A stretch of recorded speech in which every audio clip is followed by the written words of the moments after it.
আসসালামু আলাইকুম সম্মানিত দর্শক, আজকে আমরা ব্যঞ্জন বর্ণ ধ অনুশীলন করব। তাহলে চলুন শুরু করা যাক।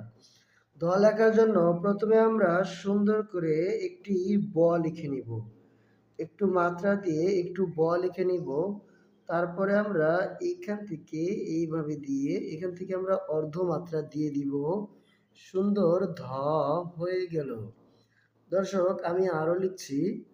প্রথমে আমরা সুন্দর করে আগে একটি ব লিখে নিব। তারপর এখান থেকে অর্ধমাত্রা এইভাবে দিয়ে দিব। তারপরে আমরা এখান থেকে এইভাবে এইভাবে দিয়ে দিব। সুন্দর ধ হয়ে গেল। দর্শক, আমি আরো কয়েকবার অনুশীলন করছি আপনাদের সুবিধার্থে। আপনার সন্তান যেন সুন্দর করে বুঝতে পারে, এজন্য আমি একটি বর্ণ বারবার করে লিখছি। দর্শক, ধ লেখাটা একদমই সহজ। আমরা যদি ব লিখতে পারি তাহলে আমাদের ধ লেখা অনেক সুন্দর হয়ে যাবে। সুন্দর একটি ব লিখে নিব মাত্রা ছাড়া। এইভাবে সুন্দর একটি লিখে নিব হালকা একটু উপরে দিয়ে। তারপরে এখান থেকে অর্ধমাত্রা দিয়ে দেব। তারপরে আমরা এখান থেকে গোল করে এইভাবে দিয়ে দিব।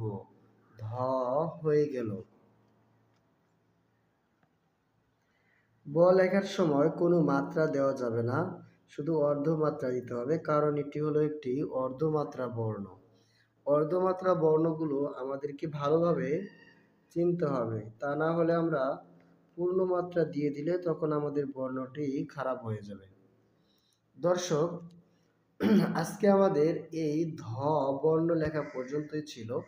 দেখা হবে আপনাদের সাথে অন্য কোনো ভিডিওতে। সেই পর্যন্ত ভালো থাকবেন। আল্লাহ হাফেজ।